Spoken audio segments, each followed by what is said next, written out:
Hey friends, how's it going? It is the Rocket Noob, and here we talk about building and flying model rockets and high power rockets. And tonight, for what I'm hoping will be my first successful stream, we're gonna mess around with OpenRocket, which is free model rocket design and simulation software that you can get. It's free to download. Anybody can use it. It works on any system. It's a lot of fun to play around with. If you tried to tune into my previous my previous attempt at live streaming last week, it did not go so well. But I believe we should be in good shape right now. As a matter of fact, I am just checking. Looks like the stream health is good. So we are live on YouTube right now, and the chat is open. So I'm going to try to remember to check the chat every now and then, see if anybody has any questions, any comments. Feel free to shout out any suggestions, whatever you want to do. Now, we are going to take a look at OpenRocket. And what is OpenRocket? Well, let's first take a look at what OpenRocket is. If you are kind of newbie to the hobby and you don't know, OpenRocket is basically free software that you can use for designing or simulating a model rocket or a high power rocket. It works for both. So let me see if I can pull this up here. You get it free at this website, openrocket.info. I hope you can read that. Now, one of the things about this stream is, in order to actually stream successfully, I had to reduce my my resolution a little bit. So some of these things are going to look a little fuzzy as we're streaming, but I'm going to read the key parts out, so hopefully you won't have a problem there. Anyway, the website is openrocket.info, and this is free open source software. It is developed by lots of volunteers from around the world who are into rocketry. There are, of course, there's software that you can buy called RockSim. You can get that through Apogee Components.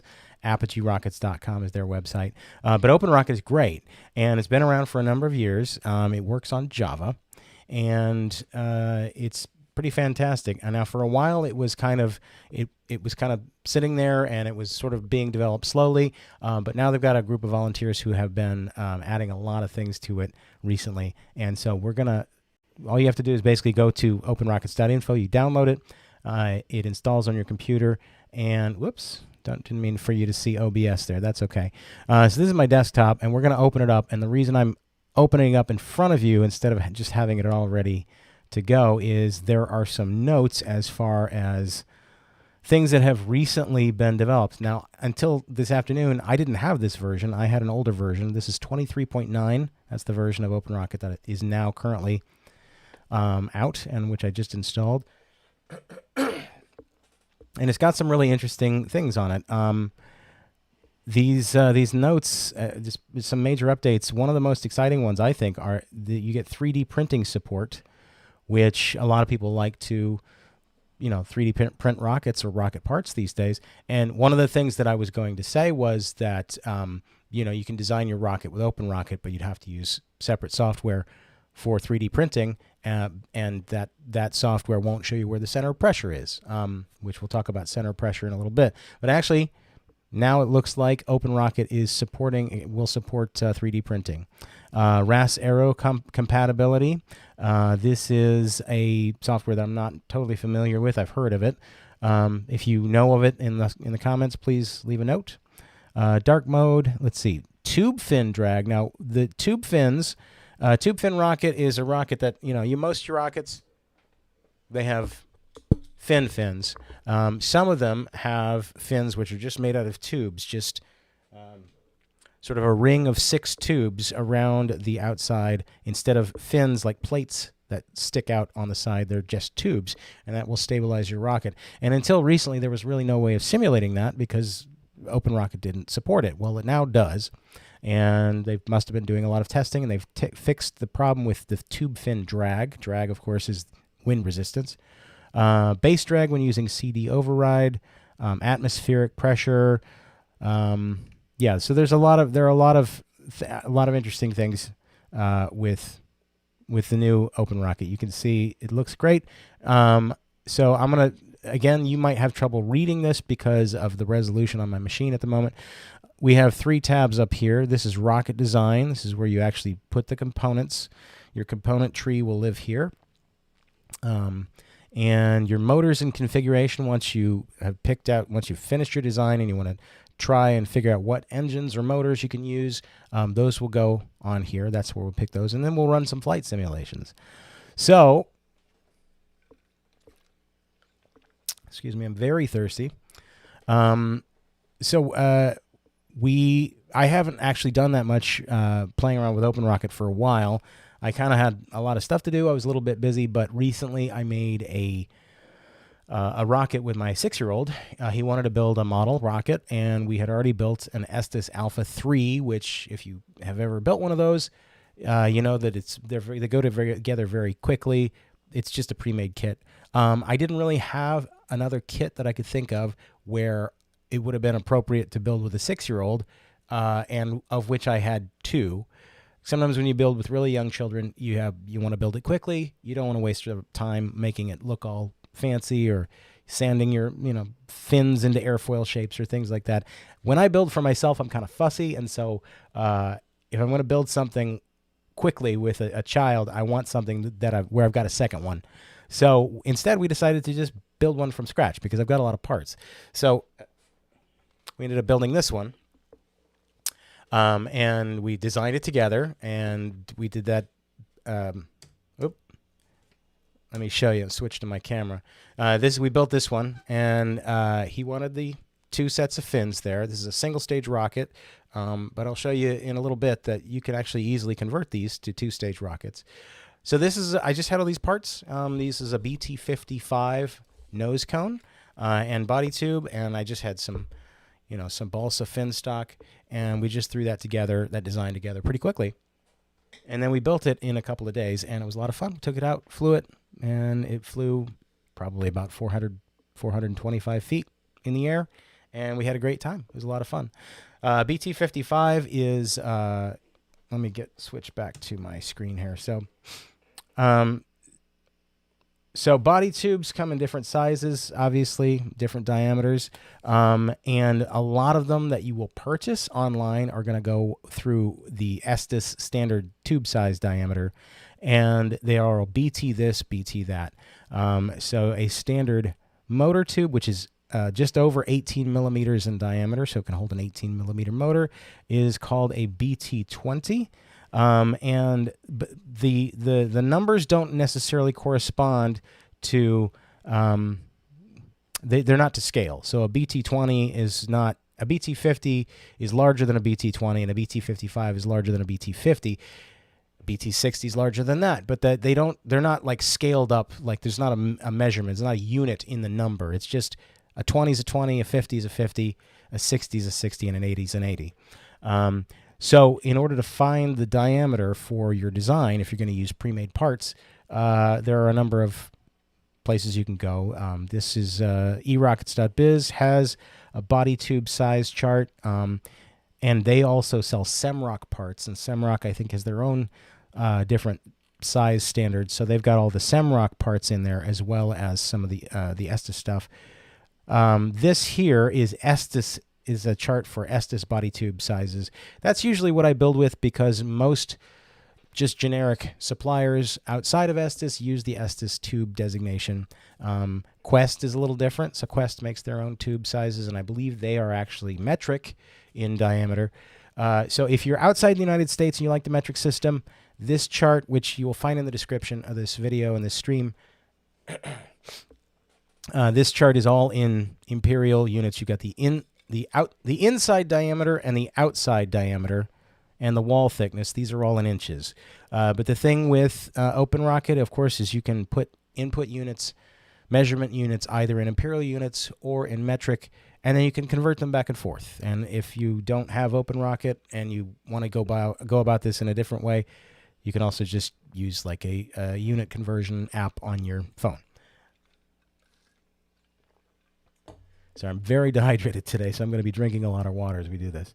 Anyway, so usually when I build something from scratch, and I have a big pile of parts, and some of them I purchased just as parts, and there are a number of sites you can purchase them from. I'll just go through a few real quick.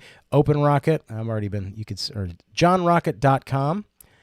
You can see I've already been shopping. JohnRocket.com was probably one of the first sites that I ever purchased from.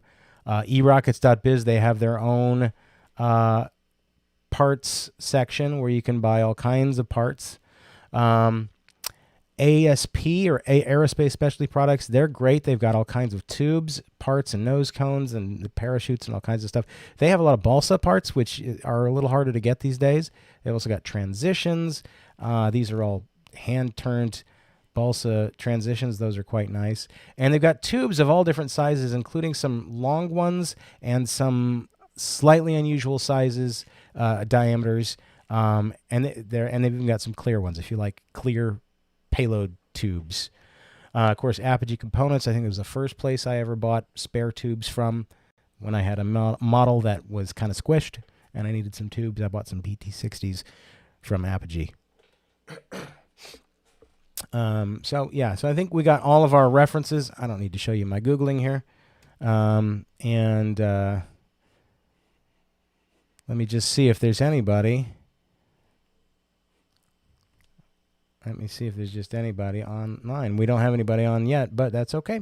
We got 2 people viewing. So, hey, how's it going? All right, so let's just get to it. I am going to, usually when I start to design something, I pick something out of a hat. I go to my parts bin. I like, my favorite size is probably what is known as BT55. That's the one that I designed with my son. There is that thickness. Some classic models that you may be familiar with are things like the Estes Goblin. That's a BT55 rocket. The Nike X, which is a sort of I think this is actually an Estes bringback. I wanted to say it was a newer Estes model. I think it's a classic kit that they've brought out in the last few years. Yeah, and then BT60, you'll find things like the Big Bertha, which I've got one here. I've got a lot of these. So I'll just sort of decide, okay, what size rocket do I want to build? What diameter rocket, or what kind of? I might start with the nose cone. Like, what nose cone shape do I want to use? So I've got a bunch of nose cones. Most of my favorite kits are probably BT55. There's just something about this particular tube diameter. You can make a rocket that looks a little small like that, or you can make a rocket that it's kind of like it's kind of small and big. Like some of the larger BT55 rockets, the longer ones, they kind of are impressive in size for a model rocket, for a low power, non-high power model rocket. Or you can make something short and small like the Goblin, and it's not overwhelming. Other thing I like about BT55 versus something smaller like a BT50, BT20. A lot of kids' first rockets are skinnier, like the Gnome or the Alpha, and they're skinny little rockets. And the thing about skinny rockets is I find personally building with smaller parts is a little more fiddly. And skinny rockets tend to go very high. And, I can see why building a small rocket is a thing that a lot of people would do with small children. But you build a very small rocket, it goes up so high, it's kind of hard to see if you put a C65 motor in it, for example, and then it's more likely to get lost. So I like these because they're impressive enough, they go high enough, but they tend to stay a little lower than those skinny rockets. And I just find having slightly larger fins is easier for little hands to glue on. But as far as the rockets that I like to build, I go for BT55 and up. So what I usually do is I start with parts. Got a lot of, I hope you're still looking at me here. I got a lot of parts here. This is, I've realized recently, I was trying to think what should I start with for this particular building session. And I realized I don't have very many BT80 size rockets. I have some high power rockets, some 3 and 4 inch diameter rockets. And I have some small, low-power rockets, but I don't have a lot of BT-80 size rockets. And BT-80 is an interesting one because it's still kind of like low-power model rocket size, but you can actually put a beefy motor in it if you build the rocket well enough. So you could either build a rocket that is big and lightweight and will fly, and you'll keep it nice and low on a standard, C or D engine, or you can put like a 24 or even a 29-inch motor in it, and you'll find a rocket that will go a lot higher, or you'll still be able to see it, because though it will fly higher, it's bigger. It's just bigger. And of course, if you really want to push it and you build it nice and strong, you could technically maybe fly a high power motor on a BT-80 rocket. Although, really, if you're going to go with a 2.6-inch diameter rocket, there are thicker tubes that are not like Estes tubes that are probably more appropriate for that. But what I'm going to do is I'm going to start with this nose cone. So when you start with OpenRocket, you always start with a nose cone. Let me make sure that you are seeing OpenRocket here and not just my face. Sorry. So here we are. Now you should be seeing me my face down in the corner here. Let me just check. Yep, there we are. Now you see that's my streaming software, OBS. All right, so here we are down on the bottom. And when you first pop in a nose cone, it's just going to select, oh, this is interesting. Choose component preset. Let's go back and undo that, because I want to see what it's actually defaulting to. So it's defaulting to, so everything I was going to tell you is based on the fact that I have not used this version yet. So some of these things are going to be surprising to me. So it's going to default to tangent ogive. Base diameter is going to be in inches, or if you want to switch your units to metric, that's the size you're going to get, 150 millimeters in length, or 5.906 inches. And made out of cardboard, and all of the parts are going to be defaulting to cardboard. You're going to want to change the components as you go along, because it's going to affect the weight. But I'm going to cancel that. I'm going to go back and I'm going to undo that. Edit, undo, add nose cone. So let's try that again. Is it going to give me the option? So I'm going to select my sustainer here up in the tree. Yes, so it is going to give me this. So filter by text. So this is an Estes nose cone that I've got, and it's a BT-80 something. I forget exactly which one. BT-80. It's a PNC for plastic nose cone. They have all these codes, and there are balsa nose cones, which are more old-fashioned. Plastic nose cone, BT-80. The BB is the Big Bertha. I think it's the K. 2.6 inches. I may be wrong about this. I think this nose cone is actually, 7.2, 7 inches and 7 3/8 inches. So I'm going to change that. When I design and 3/8, nope, 7 3/8 inches. 7 3/8. There we go. There we are. That looks like my nose cone. Now, you will notice that the nose cone in OpenRocket comes to a sharp point, and the nose cone that I have here does not. It's spherically blunted. It's a spherically blunted tangent ogive. That's okay. There are ways of making your design in OpenRocket look like the nose cone that you're going to get, but what OpenRocket does is one of the things that it does, it will tell you where the center of pressure on your rocket is. That's this red dot. And it uses something called Barrowman equations to do that. And Barrowman equations are derived from the sounding rocket program at NASA. James Barrowman, who was a sounding rocket engineer at NASA, was also a model rocketeer. He first published the simplified Barrowman equations as a research project based on his work with sounding rockets. One of the simplifying elements of the mathematics, which I can't explain here, but essentially one of the simplifying elements is it assumes that all nose cones have a sharp point on them. So you can make this look like a rounded nose cone by adding a little nose cone right here and then turning this into what's called a transition. But you don't have to. The fact is, it's going to tell you as close as it can where the center of pressure is. It doesn't have to look. This does not have to look like. This does not have to look like the actual nose cone you have. It just needs to be close enough. All right, so we have this here, and it is a plastic nose cone. Now let's see. Did I bring my scale with me? I meant to, but I think I forgot to, so I'm not going to worry about that. You'll see that it's 43.4 grams. If we change that back to, it's in polystyrene. If we changed it back to what's its default in cardboard, it's going to tell me that it's 52.8 grams. That doesn't make any sense. PNC, polystyrene. Ah, yes. Okay, so it's much heavier, 81.6 grams. Sometimes when you're building, if you forget to change your components from all basically paper to what they actually are, it's going to throw your center of gravity way off, and that's you don't want that. Center of gravity, of course, is the balance point on the rocket.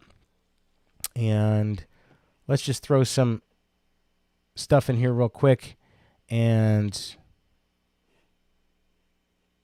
well, let's just throw a tube in here real quick, and then we'll talk about the center of pressure and center of gravity, because some people watching this probably know what center of pressure and center of gravity are. If you're a newbie to rocketry, you may not know what I'm talking about, but they're very important.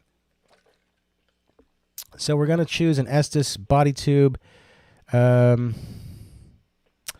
just going to grab one of these Estes BT80.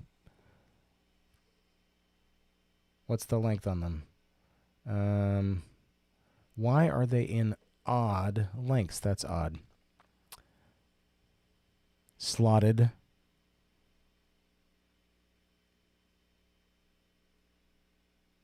It's not a slotted tube. BT80, 7.6 inch. Well, it doesn't really matter. So why don't we just pick one that's a standard BT80, and we will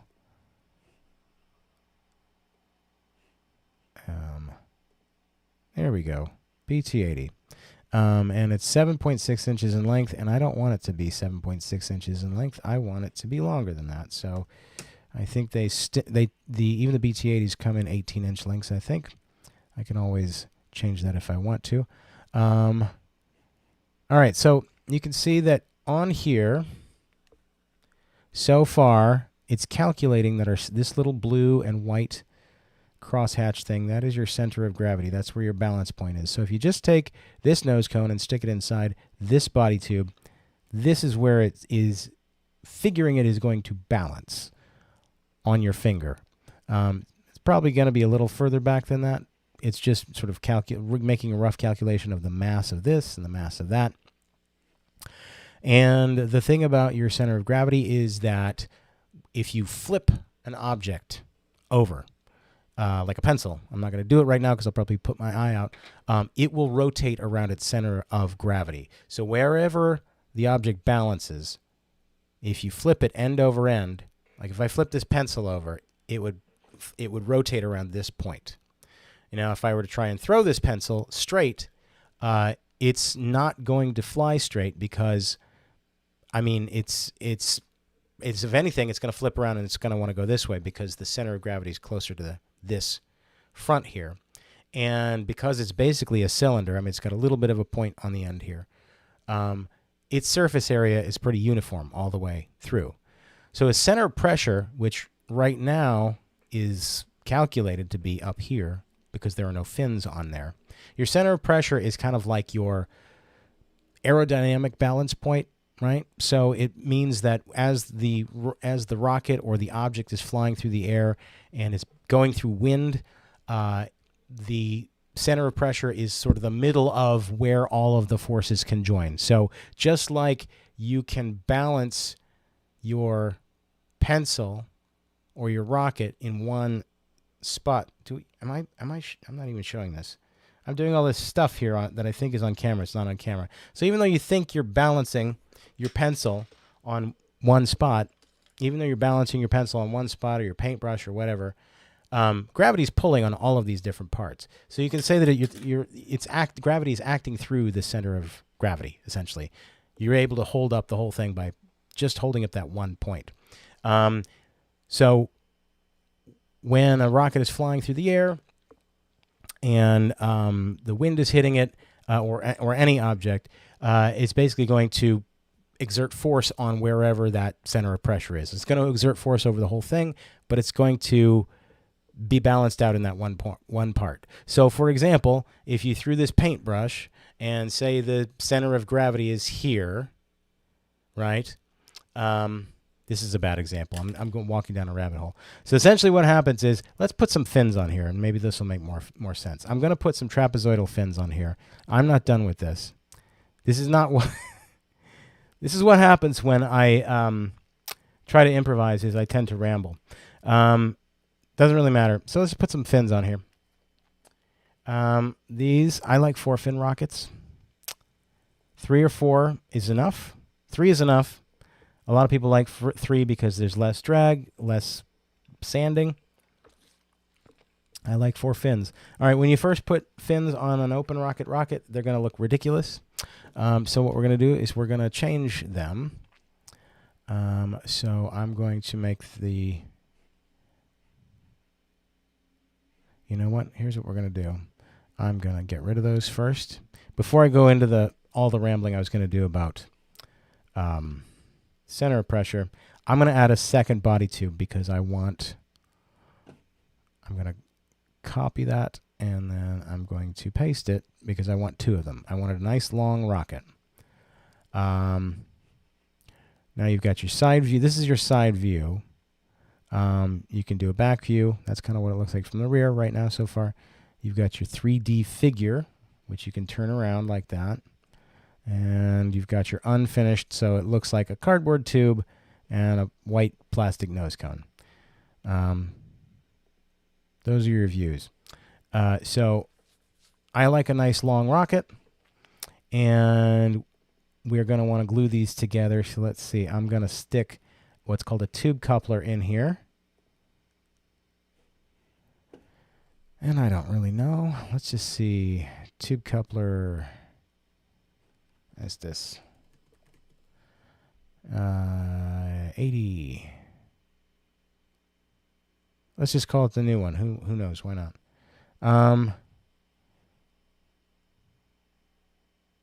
So it is right now it is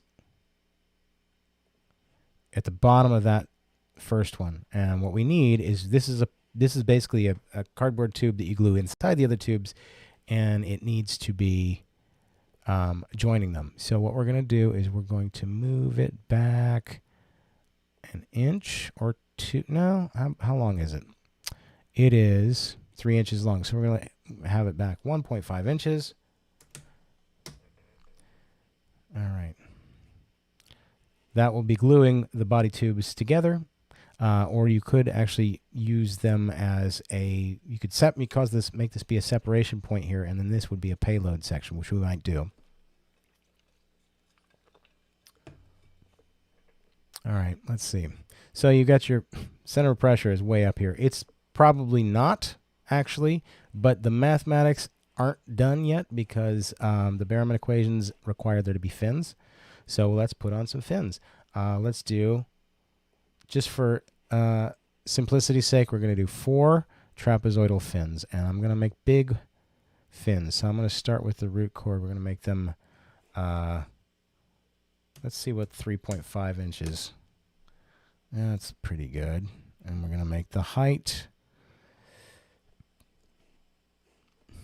Let's just make the height 2.5 inches and see what that looks like. That's pretty good. Now, as far as this sweep length and sweep angle, right now, they are kind of an odd shape. We're just going to play with this. I'm going to bump this up until it gets back to where I like it. All right, so it's swept back. This is called a clipped delta fin. And so you can see now that we actually have fins on the rocket. That center of pressure has gone from way up here, where it wasn't really, to now the Barrowman equations have something it can do. And so they've determined that on this rocket, based on the outside of the rocket and the surface area, including especially the fins, the center of pressure is back here. The center of gravity is here. Now, if I were to take this rocket, just as it is, it doesn't have any internal components or what have you, and I were to flip it up in the air, it would rotate around this blue, that's where your center of gravity is. Assuming that the weight on all of these parts is right, that's roughly where the center of gravity would be. Now, if you were to throw the rocket through the air, if it were just a cylinder, like throwing a dowel rod, take a dowel rod and try and throw it straight, you can't really do it because the center of gravity and the center of pressure are kind of the same spot. It's got a dowel rod, which is just a cylinder, doesn't have any, doesn't have a nose cone, doesn't have any fins. It's going to balance in the middle because it's just a stick, a pretty uniform stick, and that's also the center of its surface area. So it's going to kind of maybe rotate. I mean, maybe if you're really careful, you might be able to throw it and have it remain straight, but not really. It's not going to be stable. It's neutrally stable. If you were to stick a piece of clay on the end of it, then suddenly your center of gravity is moved forward, and it'll stay clay first because it'll be heavier on that end. And the center of pressure will still be roughly in the middle. It'll change a little bit because of the clay blob, but not very much. Now, if you were to take that dowel rod and instead of putting clay on the front, you took some masking tape, which I did this with my model rocket camp kids, and you made some little fins on the back. You just taped a couple of pieces of masking tape together around the dowel, and you threw it. Well, now it's going to fly with the bare end forward and the masking tape fins backwards. It's going to be stable, right? And that's because its center of gravity, where it would rotate around, as it moves into the wind is going to exert its force on all of these bits here, and roughly here where the center of pressure is where it's going to act through. It's going to act on the whole rocket, but it's going to balance here on the center of pressure. And because the rocket or the stick is going to want to rotate around that center of gravity, it's going to correct itself because this will always fly behind this. Now, if you built a rocket where these were switched and the center of gravity was ahead of the center, or the center of pressure was ahead of the center of gravity, then you got a real problem because it's not going to fly backwards. You've got thrust coming out the back pushing it forwards. You've got the rocket wanting to flip around and fly backwards, and so it's going to whip around and fly sort of zigzag all over the sky until it burns out, and then it's going to fall on the ground. It's not nice. It's kind of embarrassing at the least. It's potentially dangerous if if you've got a lot of people real close by, if it's a big rocket. We've all seen rockets go unstable at launches, and small model rockets, it's rare that it actually causes any kind of damage, but you don't want an unstable rocket. So sometimes people will build these rockets, and they will build, let's see, I'm going to show you what sometimes they'll do. So there are some missiles that have, I'm going to copy this, and then I'm going to paste it, but I'm going to then move this set forward. They have forward fins that the actual real missile it has these forward fins that they move. They're gimbaled, and so they help direct the missile. Well, this doesn't work with a model rocket because in a model rocket you have a motor, and let's just put a motor tube in here. Let's put a BT50 something motor tube.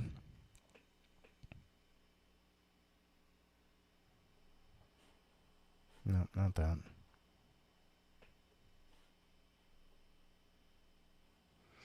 And this is a motor mount. Right, so you got your motor. We're not even getting to the good part yet. Why do I keep? I am a rambler. I will say that.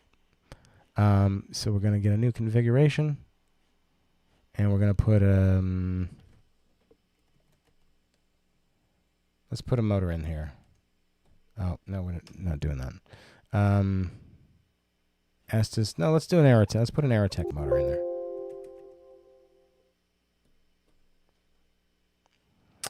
Let's put an Aerotech. Yeah. All right.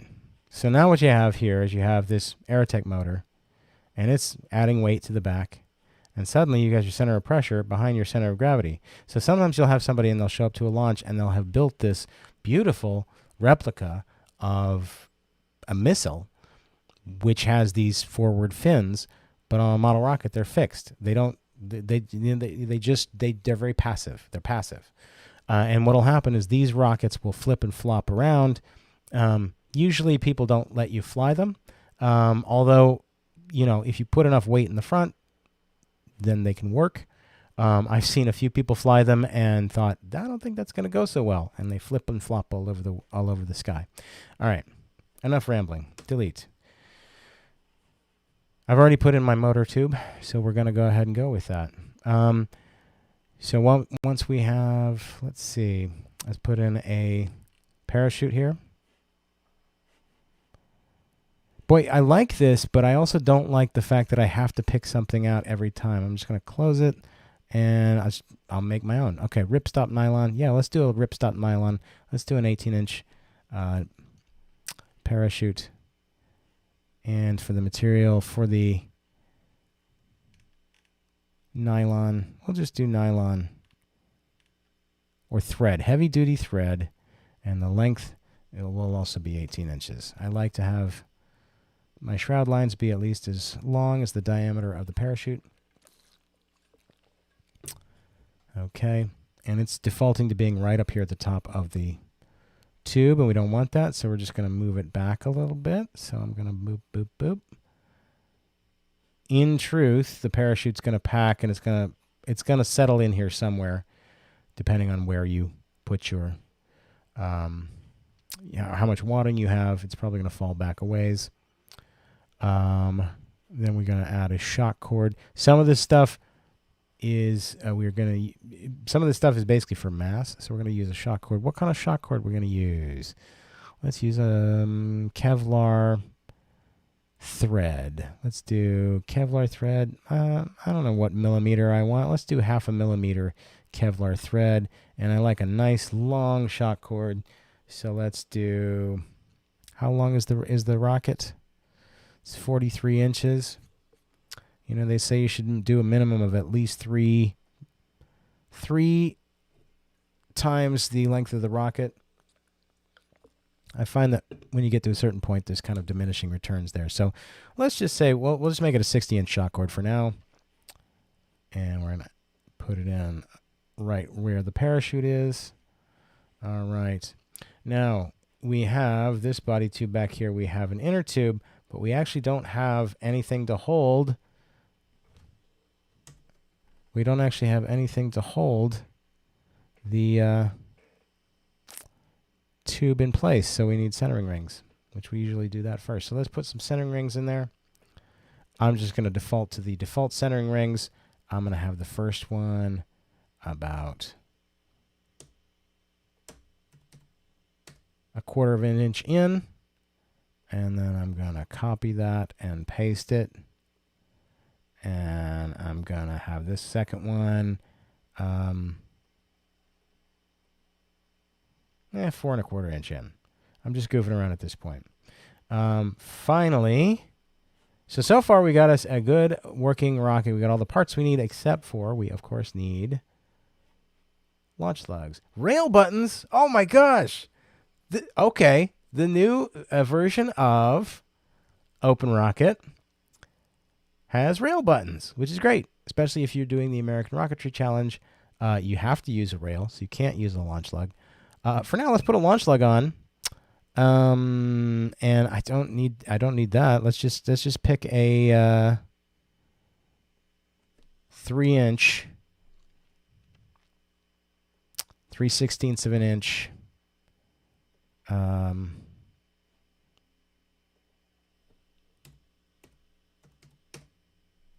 launch lug. Okay. And then let's just take a look and see what it looks like. Back view. I think this is in line with, so we don't want that launch lug in line with the fin. We want it between the two. So rotation. There we go. Let's put it up there. All right. So far, we have a rocket that, with this motor, already we can see there's a simulation that'll go 761 feet. We haven't really determined if that's the motor we want or not. Let's just take a look at the finished version. Oh, look at that. That's pretty. I like that. I do like 4-fin rockets. I know a lot of people like the 3-fin rockets, but I like my 4-fin rockets. That's pretty nice. It's very simple, real easy. I can make these things be other colors if I want to.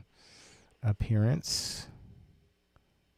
Let's see. Default. Nope. We're going to do texture. No, from file color, let's do a white upper body. Okay. Let's do a black nose cone.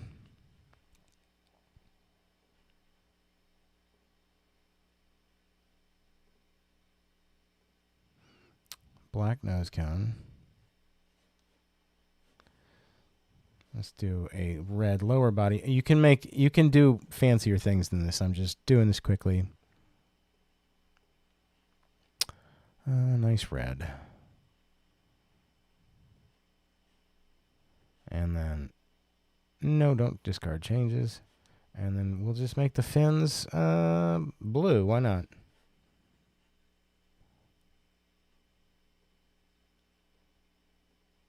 Texture. That's really interesting. I wonder what that is. I'll have to play around with that. So I did not really prepare that much for this stream, other than just making sure that my slides were working. Do we have any? Oh, hey, look, there's even people chatting. Hey, I should check. Hey, SVG, thank you very much. SVG, I believe. You can't see the screen. Okay, sorry about that.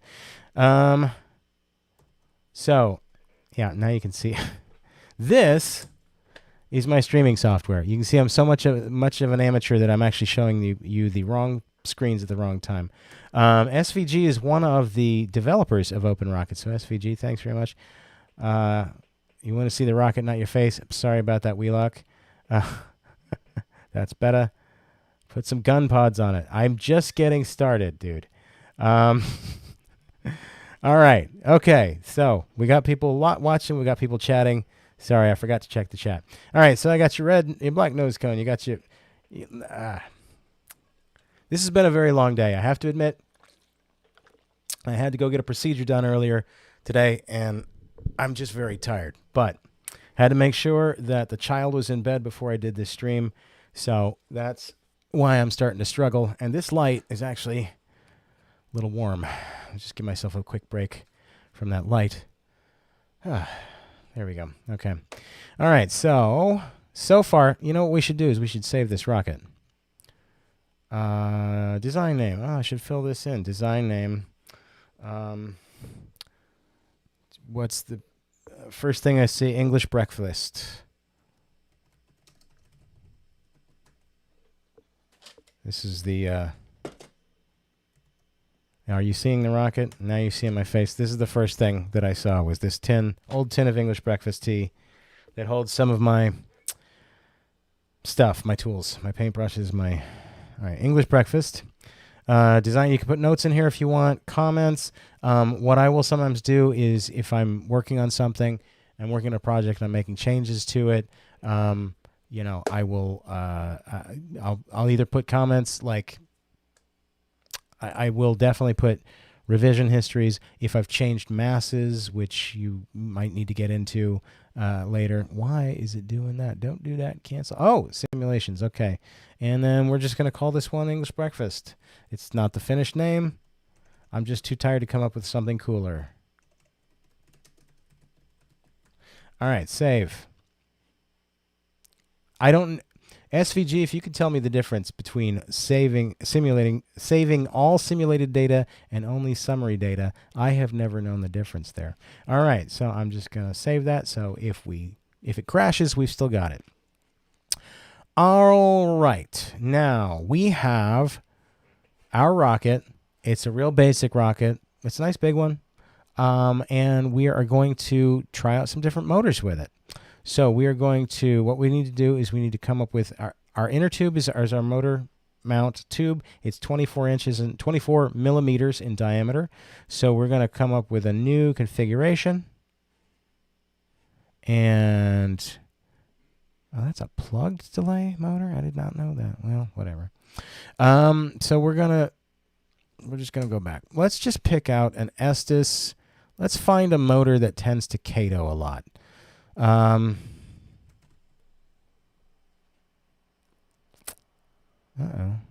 Don't lock up on me, buddy. Estes E.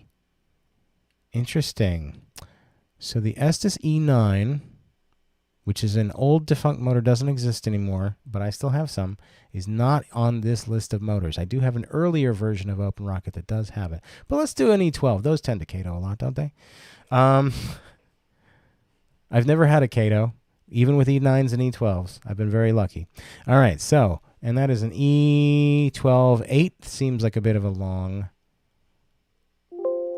delay. So let's make the, this is probably going to be a 4-second delay on this one. All right. So if we look down at the bottom here, let me make sure you can see the rocket. There we go. We're going to use OpenRocket at the arc. That's awesome. Fantastic. Wheelox World has every version of OpenRocket. That's fantastic. I have not saved all of them. Can uncheck to see out of production motors. That is a good point. Let's do that. I did not notice that. Sometimes I'm looking right at something and I don't see it. So, oh, hide motors which are not in regular production. That's silly. Okay. Did not see that. Hide very similar thrust curves. All right, so there's the Estes E9. This rocket might be a little heavy for an E9. I don't really know. Let's try that one. E9-4.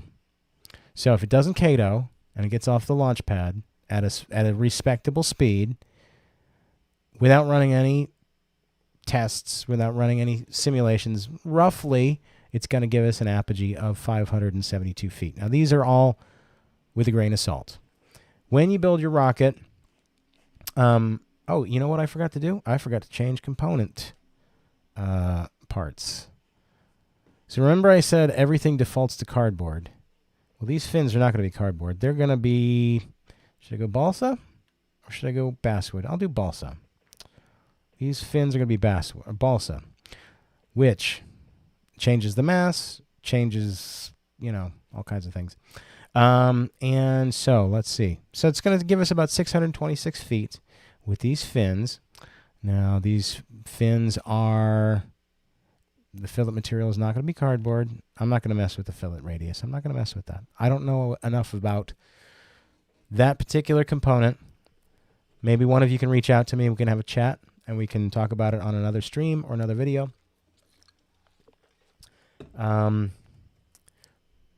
So we got balsa fins and fin cross section. I'm one of those guys, so I like to sand all my fins into airfoils. How much of a difference does it actually make in reality? Well, in this simulation, it's giving us an additional 75 feet. In reality, it might give us a lot more. It might give us not so much. It might also depend on how good your airfoils are. Some of the folks at my club, I airfoil most of my rockets. I sand my fins into nice aerodynamic airfoil shapes, based on, what I read here in the Handbook of Model Rocketry, by G. Harry Stein and Bill Stein. And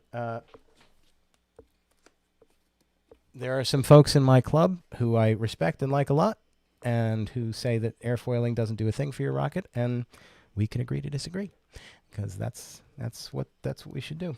All right. Anyway, so allegedly, an E9-4 in this rocket, as long as it weighs what what it says it weighs, and has airfoil and everything, should go to about 701 feet, roughly. Now, when you build your rocket, the parts that you use are going to, the weight is going to vary from the parts that you get from OpenRocket, because it's sort of giving you an average. Like this balsa has different densities. Like even in the same board, you might have one end that's denser than the other end. I've got some balsa that's sea grain balsa. It's very lightweight. It's very soft. And I've got some very hard balsa, which is very dense. As a matter of fact, it's not this one, but one of the Big Berthas I made from very hard balsa from SIG Manufacturing, because it's really nice wood, and it finishes really easily. But believe it or not, the fins weigh more than the rest of the rocket for that Big Bertha. So basically, all of this is to say that your rocket is not going to weigh the same in the simulation as it is when you build it, and then especially when you paint it, because paint, believe it or not, can add a significant amount of weight. Paint and primer can add weight. And so when you are finished building your rocket, you need to weigh the rocket, and then you can override the mass of the rocket. Right now, this is telling me that the mass without motors is 213 grams. You can change these units, by the way. You can edit your preferences. You can change your units between metric and imperial.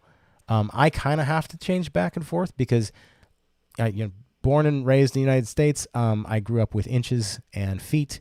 But when it comes to mass, I like grams because I have a scale. I like how small the units are. Of course, when you're talking about motor diameter, everything is metric.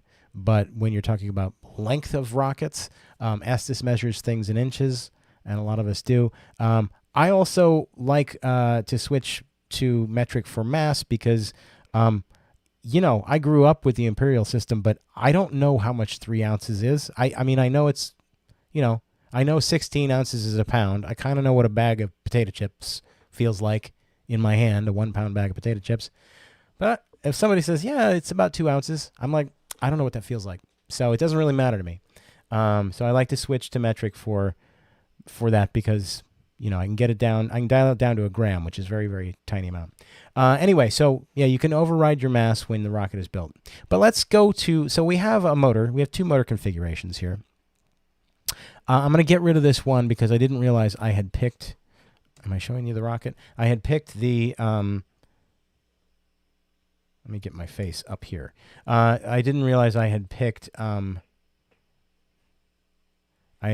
plugged motor, which we don't want. We want for this, we're going to do motor ejection. So rocket goes up, motor burns out, rocket coasts up, the delay grain continues to burn, and then an ejection comes out of the motor itself. We're not going to fiddle with anything like dual deployment or making our own ejection charges, because this is ostensibly for beginners, although I think I'm getting a little into the weeds here. So let's see. Let's run a simulation here. So we're going to run a simulation. All right. So velocity off the rod, meters per second. This is the one thing that this is the one bit that I am not good with, is meters per second. I know miles per hour. That's what I know. Units. Velocity. Let's change that to miles per hour because frankly, I can't even do feet per second. I don't even know what's appropriate feet per second. So let's run it again. All right. So 16.7 miles an hour. That's a bit slow. On a maybe a very, very not so windy day, that would be okay. I would want at least 20 miles an hour off of the rod. Although, what's our launch rod? You know what? Here's the thing. I keep forgetting. It's been such a long time since I've done this. What is the length of our launch rod? Length of our launch rod. Let's put this on a rail. What are we doing with this launch lug? Let's say it's a 6-foot rail. Let's say we got 6 feet of rail. It's an 8-foot rail and it's 2 feet up, so we got 6 feet. I'll change this launch lug. We'll get rid of this launch lug. Delete. Delete that. Go away. Delete. We'll pretend we're a big boy rocketeer. We're a big kid rocketeer, and we are doing launch rail buttons. Railbuttons.com. There we go. The 1010, is that the 1010? RB 1010? 3-piece? 2-piece?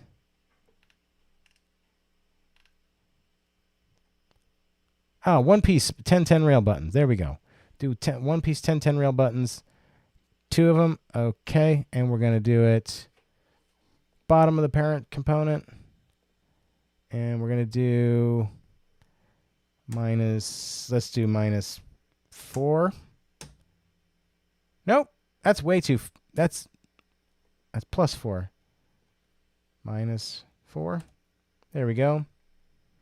And we're going to put it 45 degree to the fins, and then we're going to copy it. And we're going to paste it. And then we're going to move it forward.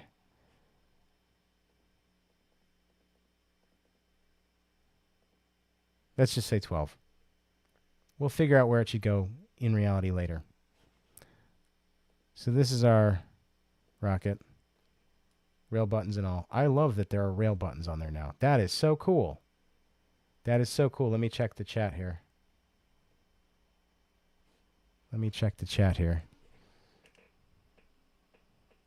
Yeah, you can add custom materials, your own density, name, etc. That's true. Does it have a parachute? It does have a parachute. We did put a parachute in earlier. I promise. It's right up here. It's right up there. There's the parachute. Okay. So, if we got a longer launch rail, let's run that simulation again. There we go. 28 miles an hour off of 6 feet of rail. That's okay. That's fine. And velocity, optimum delay is 4.37 seconds. So I guessed right. An E94 would be perfect for that. It's going to be a slow one. That's one of the things I like about those E9s. When they don't Kato, they burn forever. So what you can do is you can just add a bunch of configurations here. This is being slow. I think my computer is struggling to keep up. I'm going to close a couple windows now that I've already gone through. I don't need to show you all these other pages. So I'm just going to... Sorry, I'm just closing a few pages here. It's probably not going to do much for me, but... Anyway. All right, back to the rocket. So we've got no, E90. Don't want that. No, let's pick something else. Let's pick something a little zippier. What can we get into this thing? Select motor. Okay. Let's get out of the Estes world. Let's get into something more zippy. I like Cesaroni motors. Let's check out a Cesaroni. I've got a nice long-burning 24mm Cesaroni motor, and what is it called again? I'm see if I can find it. It's an F something, and we're gonna. Is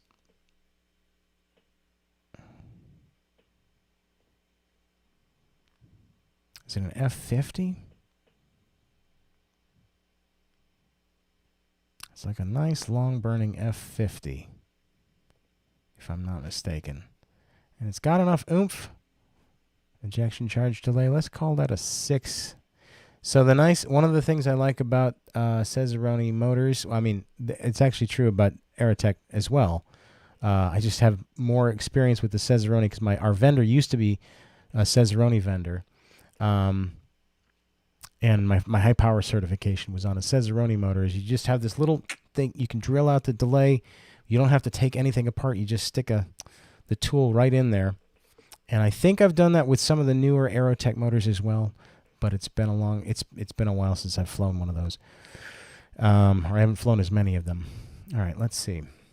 I hate to say it, but I have not been able to be at a lot of launches this season.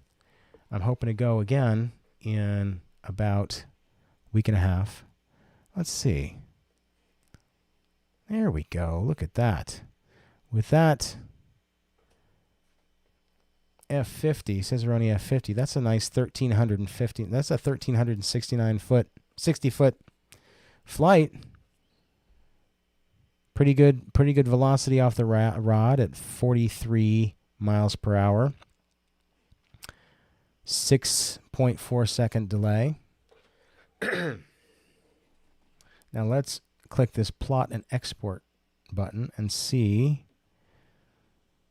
You can look. You can have it plot all kinds of data, but let's just grab the default data here. And so here we can see. Let me see if I can make this larger. Oop. Make it larger so that it's actually visible to you.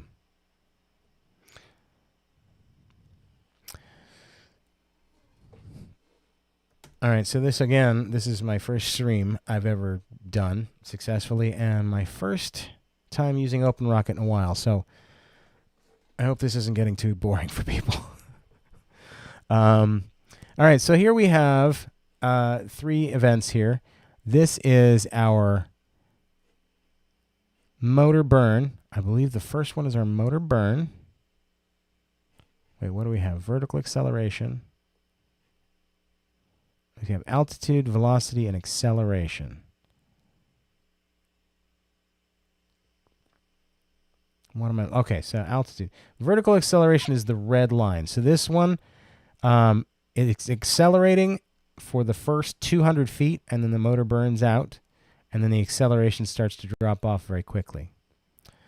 Vertical velocity, of course, it's going to very quickly ascend, and you can see where it gets to the point where it starts to slow down. And then here is its apogee. And of course, you've got your a faster up than you have it down because you have your parachute. And let's see here. What is our ground hit velocity? 12.9 miles an hour. That's not terrible, right? Might want a bigger parachute. What's our parachute size? Of course, if you put a geologic chute release in there, you can have as big a parachute as you want, just about, and probably still not have to chase that rocket too far. Let's try and simulate that again. Yeah, I like that. Slower ground hit velocity with those balsa fins. Those swept back balsa fins. All right. You know what? That is, oops. Well, that's not too bad for a first stream, I guess. I was hoping this would be a little less rambly and a little more succinct, and also that I wouldn't be so tired. But I was, as I said, I had to go to the hospital for it's not a big deal, but I did have to go for a thing today, and I was not able to eat food all day, and I wasn't able to drink water all day, which is why I am overhydrating now. And I think I'm just a little too tired to keep going. So I'm glad that I finally got a stream to work, and I'm hoping to do more of these, hopefully on a regular basis. If Sunday nights work out for me, great. I'm going to have to see if that's going to continue or not. And I'm going to play around a lot more with this OpenRocket, the new version. Again, I haven't really used it a lot recently, and I probably should have rehearsed this, but I kind of just wanted to wing it, get on here, see who wanted to hang out, see who wanted to, join me. And thanks a lot for chatting, guys. Not boring. Oh, thank you. Thank you, JDD, JTube. No, often filtering to impulse letter F and sorting by total impulse can help improve a lot of the clutter. That's true. That is true. One of the things I'm finding, and maybe it's my computer, maybe it's the fact that I'm streaming, is that it's moving real slow for me. So I don't know if it's the new version of OpenRocket. It's probably all of the software that I've got going on at the same time. I'm really pleased that this didn't crash. I'm glad you guys enjoyed hanging out with me.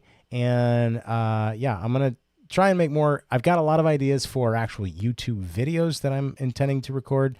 As I say, the podcast, The Model Rocket Show, at themodelrocketshow.com, is coming back. It's been on a 2-year hiatus. We just had a lot of stuff going on. I had a lot of stuff going on. Got a promotion at work. Work was busy. Very stressful.